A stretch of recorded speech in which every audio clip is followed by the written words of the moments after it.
So I tell you what I did. Yeah. So first of all, if you are out of stock, what's your buy box rate? 0 or nil, depending on how you, how you think about it. Zero, right? Yeah. So I tell people this. So let's say that you sold 120 pieces in one day, Mhm.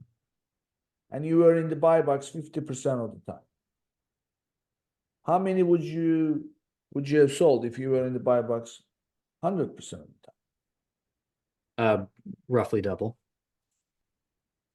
So quantity sold divide by buy box retention rate, that gives you Yep. your total retention.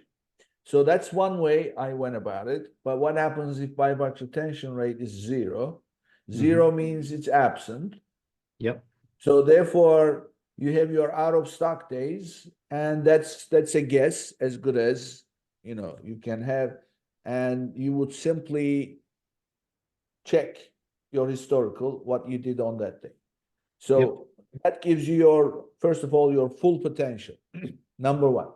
The other thing that I did for things outside buy box, for example, traffic fluctuation. For example, coupons and things like that you run, or better yet, these special days like graduation days. I mean, everybody knows shopping season, Valentine's Day, Mother's Day, Father's Day, those. Sure. But at the end of the day, all these event-driven days, how do you calculate for them in a way that is a universally applicable method? You know what I did? What'd you do? Discount rate or multiplier. Mhm. So what I did was, first of all, I found the 0 point. What is my average unit? How many units do I sell? This is at SKU level. How many units do I sell on an average day? Yeah. 10 pieces. Okay. Then week by week, you can apply the discount rate or the multiplier based on whatever that discount rate or the multiplier is associated with. And of course, you are applying that to the gross rate, which is something that you adjust after applying the buy box rate. So now you have that number that you're working with at SKU level, and then by applying the discount rate with a spreadsheet, you can easily see, over time, how many pieces you're gonna need, you are likely to sell.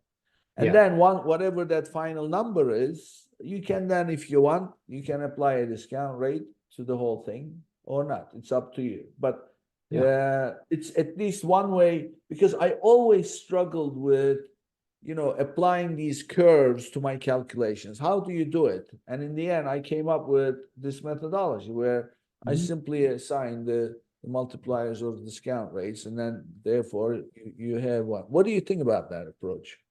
I do the same thing. I've run a lot of deals and seen the response many times. And so I know that if I discount a product by 25% ahead of Memorial Day, I should expect a lift of between 1.4 and 1.9. So selling 140% of normal to 190% of normal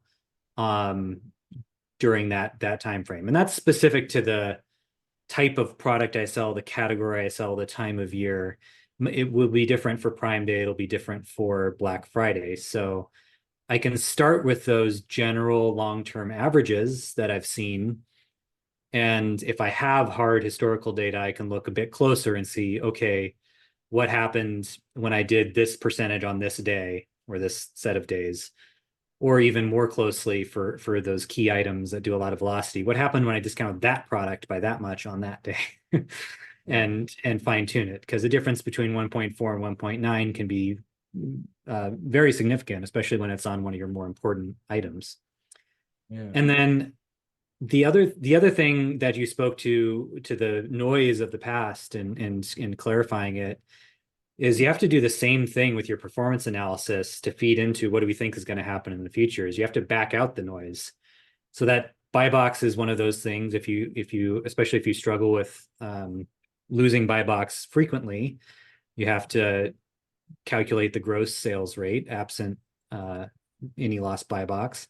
And you also have to back out the lift you got from discounting, because you're going to discount. You'll probably discount differently in the future than you did in the past. It probably won't be identical.